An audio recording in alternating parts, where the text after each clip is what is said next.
Good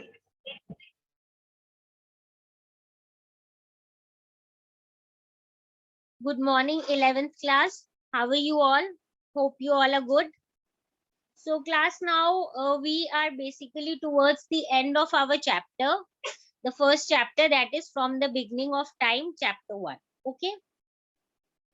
Now class, we have already, as I said, we have already studied about the various phases through which human being went, या जिस phases में basically उनका development हुआ है.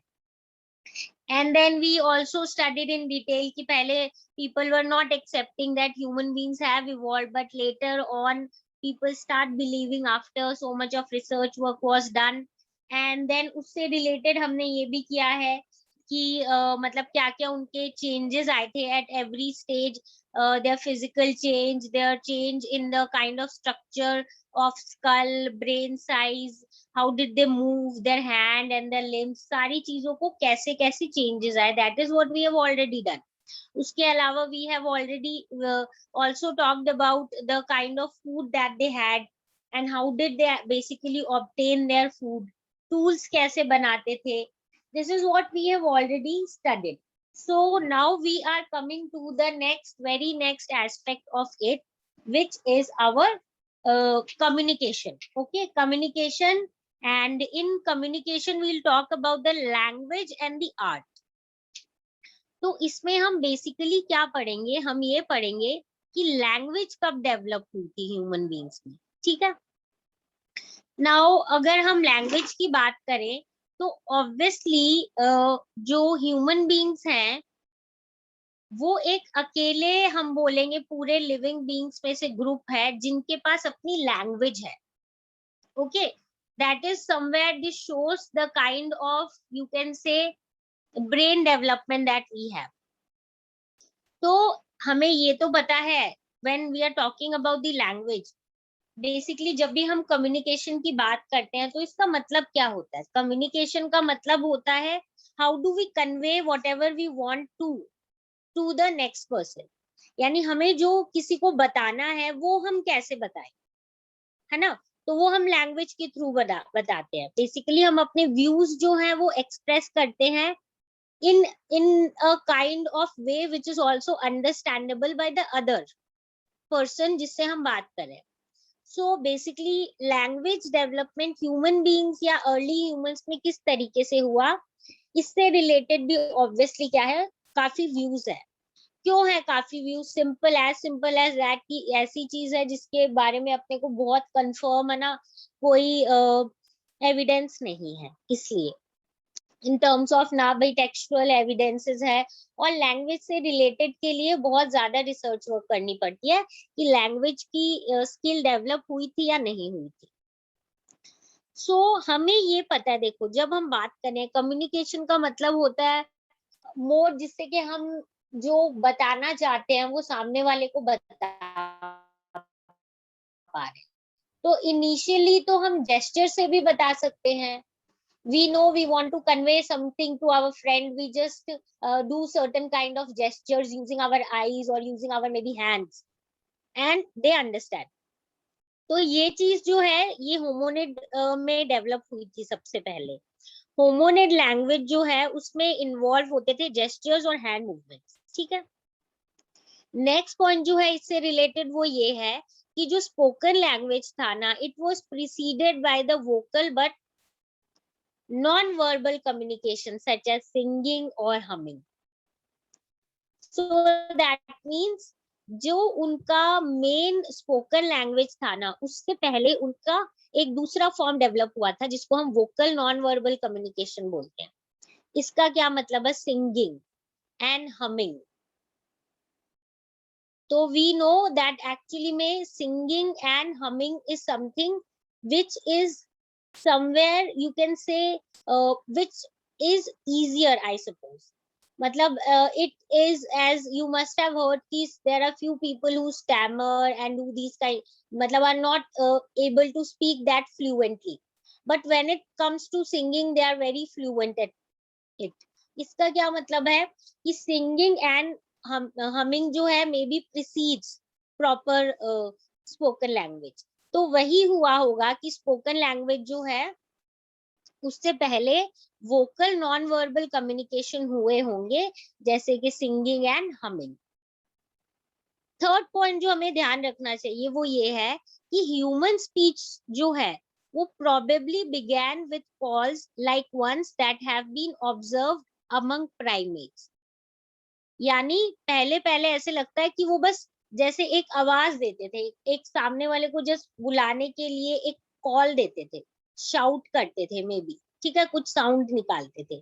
तो ऐसा लगता है कि जो ह्यूमन स्पीच है वो प्रोबेबली कॉल से स्टार्ट हुई थी, and like the ones that have been observed among primates. Primates में भी ऐसा होता है, तो लगता है ऐसे ही इवॉल्व हुआ हो, ठीक है। ह्यूमंस में have possessed a small number of speech sound in the initial stage। तो हो सकता है कि जो ह्यूमंस हैं उन्होंने पहले small number of speech sounds निकाले हों इनिशियल स्टेजेस पे, और फिर धीरे धीरे क्या है एक प्रॉपर लैंग्वेज के फॉर्म में बात करना शुरू किया होगा। तो हमने इसमें 3 to 4 पॉइंट समझे हैं। पहला है कि होमोनिड की जो लैंग्वेज थी वो सिर्फ किस चीज की थी, जेस्चर्स की थी और हैंड मूवमेंट्स की थी, ठीक है। नेक्स्ट हमने देखा है जो स्पोकन लैंग्वेज है वो प्रीसीड हुई थी, यानी उससे पहले एक आई थी नॉन वर्बल कम्युनिकेशन, जैसे कि सिंगिंग, हमिंग। फिर ह्यूमन स्पीच जो है वो स्टार्ट हुई होगी कॉल से, एंड देन फाइनली ह्यूमंस जो है उन्होंने फिर small number of speech sounds निकाले होंगे धीरे धीरे, और फिर एक कंप्लीट लैंग्वेज बोलना शुरू किया होगा, ठीक है। So this is actually you can से जो लैंग्वेज डेवलपमेंट, अगर हम अलग अलग स्टेजेस की बात करना चाहें तो। बट स्पोकन लैंग्वेज इमर्ज कैसे, ये अपना नेक्स्ट क्वेश्चन है। तो ये सजेस्ट किया जाता है कि जो होमो हैबिलस का ब्रेन है उसमें कुछ ऐसे फीचर्स हैं जिससे हम बोल सकते हैं कि वो लोग बोलते होंगे, ठीक है। दैट मीन्स जो ब्रेन साइज है, जो स्कल का साइज है, उससे हम एक आइडिया लगा देते हैं कि इसमें कुछ ऐसे फीचर्स हैं जिससे we can somewhere suggest that these people use to speak. And इसीलिए लैंग्वेज जो है हम बोल सकते हैं कि it must have developed as early as 2 million years ago. The evolution of the vocal tract was equally important। हमें पता है जो वोकल ट्रैक है उसकी डेवलपमेंट भी क्या है, इक्वली इम्पोर्टेंट है। Okay, what do we mean by equally important? कि हमें पता है vocal, now I think 9th-10th में अपने पढ़ाई है डिटेल में, ये एक वोकल ट्रैक होता है अपने बेसिकली वॉइस से रिलेटेड, वो भी जरूरी होता है, ठीक है। तो अगर हम उससे रिलेटेड बात करें तो हम देखेंगे कि यहाँ पे वोकल ट्रैक की अगर हम बात करें तो वो इक्वली इम्पोर्टेंट है। This occurred around 2 lakh years ago। तो it is more specifically associated with modern humans, ठीक है। यानी जो वोकल ट्रैक वाली डेवलपमेंट है वो और ज्यादा देर बाद हुई थी, और जो हमारे मॉडर्न ह्यूमन बींग्स है ना उनसे ज्यादा एसोसिएट। जो थर्ड सजेशन है जिसके बारे में हम बात करते हैं कि हो सकता है लैंग्वेज जो है वो डेवलप हुई अराउंड द सेम टाइम जब आर्ट डेवलप हुआ, ठीक है। यानी हमारे पास एविडेंसेस हैं पेंटिंग्स के, हमारे पास एविडेंसेस हैं रॉक पेंटिंग्स के, और ये जो है ये somewhere around 40,000 to 35,000 years ago. तो ऐसा लगता है कि इसी टाइम पे जब स्पोकन लैंग्वेज चेंज हुई होगी उसी टाइम पे समवेयर क्लोजली जो आर्ट है वो भी डेवलप हुआ हो, क्योंकि दोनों ही एक ना एक तरीके से मोड ऑफ कम्युनिकेशन है, यानी सामने वाले को अपनी बात समझाने का तरीका है। ओके, सो दैट मीन्स हमारे पास समवेयर 2-3 चीजें हैं कि लैंग्वेज कैसे डेवलप हुई होगी, हम कैसे बोल सकते हैं कि हाँ उस टाइम पे डेवलप हुई थी, क्योंकि उनके ब्रेन के अपने को इस टाइप के एविडेंसेस मिले हैं। और थर्ड सजेशन है कि मोस्ट प्रोबेबली इस टाइम पीरियड पे इनके हमारे पास आर्ट से रिलेटेड बहुत सारे हैं, तो ऑलमोस्ट टाइम डेवलप हुआ होगा क्योंकि दोनों ही मोड ऑफ कम्युनिकेशन ही है। Now this is one painting that is given even your book and you can see it on the slide as well. And this is basically a cave painting at Altamira. ठीक है, this is a cave basically in Spain. तो अगर इसको ध्यान से देखो आप, you will notice that they are clearly telling us about you can say जो painting जिस type की early हमारे use करते थे. ठीक है, we have got lot of evidences. We generally talk about France and Spain more क्योंकि इनके वाले जो है वो थोड़े ज्यादा हम बोलेंगे अपने लिए थोड़े रिसोर्सफुल कंपैरेटिवली ज्यादा है. नाउ अगर हम इससे रिलेटेड बात करें, अल्टमीरा जो स्पेन में है, ये जो पेंटिंग है ये सीलिंग पे मिली है, on the ceiling of the cave. Basically इस पे इसके ऊपर अटेंशन सबसे पहले कौन लेके आया था? Marcelino Sanz de सुटोला.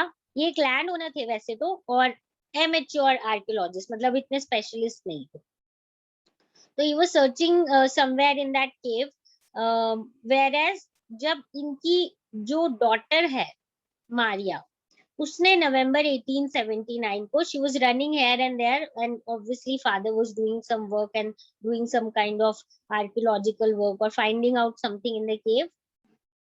तो ये जो little girl है, she just came, she was running here and there, and then while his father was digging something on the floor of the cave to find out more, suddenly she noticed this painting on the ceiling, and she told her father that look, there is an oxen that is made there.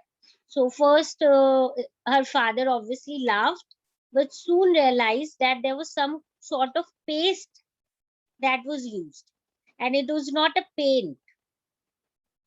And so basically ऐसा pen नहीं था जो उस time पे use होता था, मतलब जिस टाइम पे इन्होंने 1870s के अराउंड जब इन्होंने ये फाइंड किया था, it was certain sort of a paste. तो फिर उसके बाद तो he was so enthusiastic with that find that he could hardly speak. मतलब he was so, you can say, excited and so happy, enthusiastic with this find. He even published a booklet the next year, but for around 2 decades, he did not what he said. मतलब उनकी find को dismiss कर दिया गया था European archaeologist ने on the ground कि इतना मतलब हम नहीं मान सकते कि ये इतना एंशिएंट हो सकता है. ठीक है, so we have lot more evidences of this. We even find, as I said, in caves of France. If I tell you the story of France, तो वहाँ पे actually 4 school children थे. They were just around this area, और इन्होंने ये painting देखी which was made around 20,000 to 10,000 years ago, जिसमें animals थे, वाइल्ड हॉर्सेस थे एंड बाइसन थे, and they all were painted in bright colours.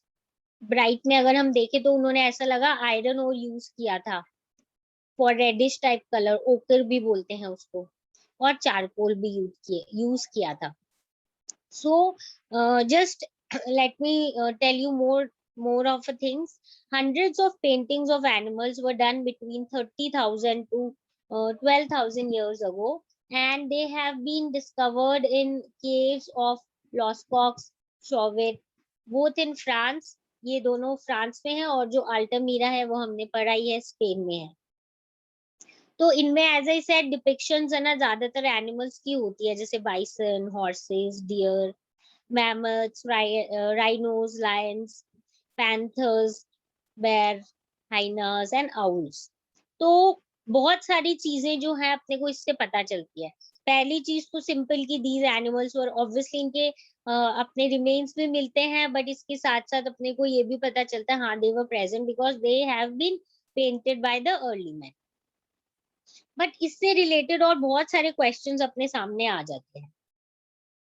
अगर हम देखें तो वी में थिंक कि क्यों केव्स की कुछ एरिया में पेंटिंग होती थी और कुछ में नहीं होती थी. कुछ एनिमल्स बनाए हुए होते थे, कुछ नहीं बनाए हुए होते थे. फ्यू पेंटिंग्स में मैन को इंडिविजुअली दिखाया गया है और किसी किसी में ग्रुप्स में भी दिखाया गया है, whereas women were mainly only depicted in groups. Why were men painted near animals but never women? Why were groups of animals painted in sections of cave where sound carried well? तो हम इससे gas work जैसे करते हैं, अगर हम हर question को समझने की कोशिश करें कि कुछ वॉल्स पे वो लोग पेंटिंग करते थे, because of it has been seen that in certain areas what has happened that the paintings are basically shown in certain areas, जहाँ पे जैसे उनका हर्ट या कुछ ऐसे करके एरिया होती थी। ओके, उस पे उसके बाद मतलब हो सकता है वो लोग लेट नाइट करते हो तो ऑब्वियसली उससे रिलेटेड जहाँ पे उसकी फायर की रोशनी आती होगी उस साइड बनाते होंगे, बट जैसे कहीं कहीं हमें सीलिंग्स पे भी मिले हैं। इसके अलावा क्योंकि कुछ ऐसे एनिमल्स ही क्यों पेंट किए जाते थे, सब क्यों नहीं, मे बी वो बताते थे कि भाई इन एनिमल्स को हंट करना है, किस तरीके से हंट करना है। अब मैन को इंडिविजुअल और ग्रुप में भी दिखाते थे, तो हो सकता है मैन ऐसे जाते हो हंटिंग के लिए, बट विमेन को हमेशा ग्रुप में दिखाया गया है। सो मे बी हो सकता है विमेन का मूवमेंट हमेशा ग्रुप में होता हो फॉर सेफ्टी पर्पस और फॉर वट एवर की वो चीजें ढूंढने जाए तो ग्रुप में जाते होंगे फूड गैदरिंग के लिए। मैन को ज्यादातर एनिमल्स के आसपास दिखाया है पेंटिंग के, मतलब हो सकता है ज्यादातर हंटिंग के लिए वो जाते हो क्योंकि विमेन को नहीं दिखाया हुआ। देन एज आई सेड कि ऐसे एरिया में किया गया है जहाँ पे साउंड्स अच्छे से कैरी होती हो, तो मे बी वहां पे पेंटिंग बना के वो लोग कुछ कुछ बताते हो। मोस्ट प्रोबेबली ऐसा हो सकता है कि सब बोलते हैं कि हंटिंग की सबसे ज्यादा इम्पोर्टेंस है तो पेंटिंग और एनिमल से एसोसिएटेड है, how do you do hunting, ये होगा। ये भी हो सकता है कुछ मैजिक या रिचुअल से कुछ एसोसिएटेड हो ताकि सक्सेसफुल हंट हो, हंटिंग करने से पहले वो लोग बना के जाते होंगे। ठीक है, इसके अलावा ये हो सकता है कि केव्स जो है वो स्मॉल ग्रुप्स ऑफ पीपल और उनके लोकेशन एक्टिविटीज है, तो only to may be tell to their next may be their kids and kids next generation that what are the hunting techniques, कैसे हमें हंट करना चाहिए। भाई बड़े एनिमल है तो उसको चारों तरफ पहले उसको एंड सर्कल करो, उसके बाद आप स्पेयर से हंट करो, what ever it is for generation next and one two next generation information pass होती जाए, जो हम मोड ऑफ कम्युनिकेशन बोलते हैं। सो जो अबव अकाउंट है हमारी अर्ली सोसाइटीज के, वो आर्कियोलॉजिकल एविडेंसेस पे बेस्ड है। सो ऑब्वियसली हम एक तरीके से सिर्फ इंटरप्रेट कर सकते हैं, वो भी एक रिसर्च गेस वर्क के थ्रू, है ना, because we know that clearly हम सारी चीजों के बारे में एकदम 100% कॉन्फिडेंस से नहीं बोल सकते हैं, श्योरिटी से नहीं, बिकॉज सिर्फ आर्कियोलॉजिकल एविडेंसेस के बेसिस पे हम ये इंफॉर्मेशन मतलब कलेक्ट करते हैं और ये इंफॉर्मेशन समवेयर अपने को पता चलती है। ठीक है, बट हम और भी तरीकों से कुछ चीजें पता कर सकते हैं, जैसे जो हंटर गैदरर सोसाइटीज है ना वो आज भी एग्जिस्ट करती है। तो जब वो आज भी एग्जिस्ट करती हैं तो क्या उनकी जो लाइफ स्टाइल है उससे कोई सिमिलैरिटी होगी जो पुराने वाले हमारे अर्ली ह्यूमंस थे जो हंटर गैदरर्स थे। तो इस क्वेश्चन को आंसर करने के लिए हम क्या करेंगे, हम एक स्टोरी और एक बेसिकली डिस्क्रिप्शन पढ़ते हैं about one area in Africa. तो early encounters with hunter gatherers in Africa. Now this following is basically account by a member of an African pastoral group. अपने को पता है पेस्टोरल ग्रुप क्या होता है? दिस इज बेसिकली वो जो लोग अपने एनिमल्स को पेस्चर के लिए, ग्रेजिंग करने के लिए एक जगह से दूसरी जगह ले जाते हैं वो। So this following is an account by a member of an African pastoral group about his initial contact in 1870 with the Kungsan, a hunter-gatherer society living in the Kalahari Desert. Kalahari Desert हमें सबको पता है कहाँ है, it is in Africa. तो यहाँ पे ये कालाहारी डेजर्ट के अराउंड पेस्टोरल ग्रुप जब गए तो इनका जो पेस्टोरल ग्रुप जो क्वेंसन हंटर गैदर सोसाइटी है, इनके साथ इन पेस्टोरल ग्रुप का फर्स्ट एनकाउंटर कैसा था ये देखते हैं। When we first came into this area, all we saw were strange footprints in the sand. We wondered what kind of people these were. They were very afraid of us and would hide whenever we came around. We found their village, but they were always empty because as soon as they saw strangers coming, they would scatter and hide in the bush. We said, "Oh, this is good. These people are afraid of us, they are weak, and so we can easily rule over them." So we just ruled them. There was no killing or no fighting. So just understand what they are saying कि जब ये पहले आए तो इन्होंने देखा इनको सिर्फ सैंड के ऊपर फुटप्रिंट्स दिखते, इनको कभी कोई इंसान दिखता ही नहीं था। ये जाते थे, ढूंढते थे, देखते थे, विलेज मिल गया पर विलेज में कोई है ही नहीं, ऑलवेज एम्प्टी। और उनको लगता था जैसे ही मतलब ये लोग हमसे डरते हैं, जैसे ही स्ट्रेंजर कोई भी दिखता तो ये जो हंटर गैदरर्स है ये छुप जाते, इधर उधर हो जाते, बुशेस के पीछे छिप जाते। ठीक है, सो देखो ये पेस्टोरल ग्रुप ह्यूमन नेचर आ जाता है। ये बोले ओ दिस इज वेरी गुड, ये हमसे डरते हैं, वीक है तो हम इजिली इनके ऊपर रूल कर सकते हैं। and they started ruling them, and as they are saying there was no killing no fighting straight away, बस क्योंकि वो डरे हुए थे उनको आराम से इन्होंने क्या कर लिया, कंट्रोल कर लिया और इनके ऊपर रूल कर लिया। Okay, so this is just a story of one of the area in Africa. Now we'll study about one more hunter, you can say hunter gatherer group regarding our this description. Now अगर हम देखें एक और जो there is a box that is given in the book on page number 24. This is about a group called the Hadza. Again, this is also an area in Africa, Tanzania के around. जो हेड्जा जो है वो एक small group of Hunter gatherers था जो lake यासी जो है एक सॉल्ट रिफ्ट वैली लेक है उसके अराउंड। तो जो कंट्री का हम बोलेंगे ईस्टर्न हेड्जा वाला पार्ट था वो ड्राई था, रॉकी, सवाना जैसे ग्रासलैंड्स वगैरह थे और थॉर्नी स्क्रब्स वगैरह थे और एकेशिया की ट्रीज जैसे थे। वाइल्ड फूड बहुत ज्यादा अवेलेबल थे वहां पे। एनिमल्स जो है वो एक्सेप्शनली बहुत ज्यादा थे and were certainly you can say commoner at the beginning of century. तो मतलब इस टाइम पीरियड के अराउंड अगर देखें तो हम देखेंगे यहाँ पे वाइल्ड एनिमल्स भी बहुत समवेयर बहुत ज्यादा थे जो इस एरिया में अपने को मिलते थे, चाहे एलिफेंट हो, राइनो हो, बफेलो, जिराफ, जीब्रा, वाटर बक, ओके, बबून, लायन, लेपर्ड, हाइना, बहुत सारे एनिमल्स थे, वॉर्थॉग, गैजेल, ये सारे कॉमन एनिमल्स थे जो कि यहाँ पे मिलते थे and these were the bigger ones. और जो स्मॉलर एनिमल्स थे वो पॉर्क्यूपाइन, हेयर, जैकल, टॉर्टॉइज और बहुत सारे थे। सो एलिफेंट्स के अलावा all these animals apart from elephant जो है उनको हंट किया करते थे कौन, हेड्जा के लोग, hunt and eaten up. Okay, so amount of meat that could be probably regularly eaten without endangering the future of the game is probably हम बोलेंगे greater than anywhere else in the world where hunter and gatherers live and have lived in the recent past. मतलब जिस type से ये लोग meet consume करते थे animals का जो रेगुलरली खाते थे, बट ऑब्वियसली उसके बाद भी जो यहाँ के एनिमल्स है वो उनकी स्पीशीज एंडेंजर्ड नहीं हो, so somewhere but still greater amount में ये खाते थे अगर हम कंपेयर करें बाकी एरिया के हंटर गैदरर्स से।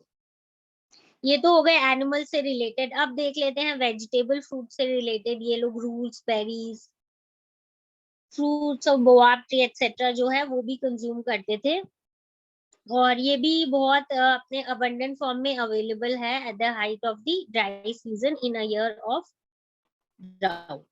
This type of vegetable food available is basically हमें पता है डिफरेंट होते हैं, अलग अलग सीजन होते हैं। 6 मंथ वेट सीजन से ड्राई सीजन में अलग होते हैं, but there is no period of shortage. अलग अलग टाइप के फूड अवेलेबल होते हैं अलग अलग सीजन में, शॉर्टेज नहीं होती है। देन उसके बाद अगर हम देखें कि जो हनी और बाकी बहुत सारी चीजें जो है, वाइल्ड बी के ग्रब्स वगैरह जो है उनको भी क्या किया जाता था, खाया जाता था। Supplies of these vary from season to season and from year to year. Supply change होती रहती। अगर हम इसके अलावा बात करें, सोर्सेज ऑफ वाटर जो है वो भी डिस्ट्रीब्यूटेड थे, पर ड्राई सीजन में थोड़े से कम हो जाते थे, ठीक है। और हेड्जा जो है वो 5 to 6 किलोमीटर से ज्यादा वो लोग पानी के लिए और दूर जाना सही नहीं लगता, इसलिए कैंप जो है वो जनरली पानी के 1 किलोमीटर आसपास तक ही सेट करते हैं वो लोग। बाकी part of country consist of open grass, plains, हज्जा, और कैंप्स जो हैं वो इनवेरिएबली हम देखेंगे ट्रीज और रॉक्स के पास है, या दोनों के पास। बट जहाँ पे ओपन ग्रास है ना, वहां पे कैंप्स ये लोग बिल्ड नहीं करते, यानी ट्रीज और रॉक्स के आसपास ही करते हैं। ईस्टर्न हज्जा में देखे तो ऑब्वियसली लैंड के ऊपर कोई राइट नहीं है, या रिसोर्सेज के ऊपर। जब भी आप जाओ, जहाँ चले जाओ और हंट कर लो एनिमल्स, रूट्स, बेरीज, हनीज, ये सब कलेक्ट कर लो एनीवेयर, ठीक है, without any restriction. In spite of exceptional number of game animals in the area, वो जनरली वाइल्ड वेजिटेबल मैटर पे डिपेंड करते हैं। तो 80% ऑफ द फूड जो है उनका बाय वेट वो वेजिटेबल है, और सिर्फ 20% है जो कि मीट और हनी से रिलेटेड है। कैंप्स जो है are commonly small and widely dispersed, मतलब इधर उधर स्प्रेड है, जनरली वेट सीजन में बनाते हैं, और near large and concentrated near few available sources of water in dry season. यानी रेनी सीजन में बहुत सारे कैंप्स है, और ड्राई सीजन में जनरली वहां पे बनाते हैं जहाँ पे वाटर का सोर्स हो। बट हमें ये तो पता है कि एकदम भी यहाँ पे क्या नहीं होता है, जो फूड है उसकी कमी नहीं होती है, क्योंकि हमने पढ़ा था कि वो जो है ड्राई सीजन में अलग अलग टाइप के हम नोटिस करेंगे कि बेसिकली फूड आइटम्स जो है अकॉर्डिंग टू सीजन ग्रो किए जाते हैं, ठीक है। So here we just need to understand that this was the kind of lifestyle जिसमें हम देखेंगे वाइल्ड एनिमल्स भी खाते हैं, वेजिटेबल फ्रूट्स भी खाते हैं, हनी कंज्यूम करते हैं, ग्रब्स मतलब होता है क्लास लार्वा, जो कुछ वाइल्ड बी का कुछ जो लार्वा वगैरह वो सब भी वो लोग कंज्यूम करते थे, ठीक है। तो वेजिटेरियन डाइट अराउंड 80% होती थी इनकी, और मीट और हनी 20%। कैंप सेटअप करते थे, ग्रासेस में नहीं करते थे, ट्रीज और रॉक्स के अराउंड करते थे, ओपन लैंड, ओपन ग्रासलैंड्स वगैरह में नहीं करते थे। खाने की ऐसा कमी नहीं थी, पानी कभी कभी ड्राई एरियाज में ड्राई सीजन में कम हो जाता था, और ये पानी के सोर्स से ज्यादा दूर नहीं रहते थे, और कैंप्स बारिश में इधर उधर बहुत सेट कर लेते हैं, और अगर हम बोलें कि ड्रायर सीजन में वाटर सोर्स के आसपास। So basically this is the kind of lifestyle that one particular group is somewhere we can say living, and we are just talking about them, and we are just understanding कि जो societies है वो hunter gatherer की जो societies है वहां पे कैसी living होती, ठीक है। and then यहाँ पे एक term और है that we should know, anthropology basically I have already told you, I suppose, in one of our you can say discussion classes, human culture और उसके जो एवोल्यूशनरी एस्पेक्ट है ह्यूमन बींग्स के, उसको हम एंथ्रोपोलॉजी बोलते हैं। तो बेसिकली इसके थ्रू हम फिर पता लगाने की कोशिश करते हैं कि अभी के जो हंटर गैदरर्स हैं और पहले के हंटर गैदरर्स जो हैं वो किस हिसाब से बेसिकली लाइफ समवेयर लाइवलीहुड उनका कंटिन्यू होता है, and then along with that also किस तरीके से समवेयर उनमें क्या सिमिलैरिटी है क्या जो पहले वाले हंटर गैदरर्स थे, ठीक है। रिसर्च वर्क करके we basically find out about it. So we can clearly see we have talked about one of the hunter gatherers which who are living in this area, you can say somewhere in Africa around Tanzania, and this was their you can say lifestyle, okay। So with this we have a brief idea of hunter gatherer, कुछ ना कुछ somewhere similarity होगी relating to, or not exactly like them obviously, वहाँ पे camps या वैसा तो we don't know whether they made it or not, the earlier one, but kahin na kahin the way they consume must be having certain similarity, And again, I'll repeat, this is a kind of research guesswork that we do in history. If we have only archaeological sources and we just try to understand through those. ठीक है, past के हिसाब से compare करके present से अगर कुछ उससे रिलेटेड है तो कोशिश करते हैं समझने की एंड अकॉर्डिंगली इंफॉर्मेशन कलेक्ट करने की. Okay, so with this we are now left with only the you can say around 2 pages जो अपना लास्ट टॉपिक है, hunter gather societies from present to past. यानी अब हमने जो हंटर गैदर्स पहले की बात की और अभी जो प्रेजेंट की बात की आज की क्लास में, उसको हम थोड़ा सा देखेंगे कि क्या सिमिलैरिटी है, कर सकते हैं या नहीं कर सकते हैं. उससे रिलेटेड हम सारी चीजें जो हैं वो हम पढ़ेंगे इन आवर नेक्स्ट क्लास.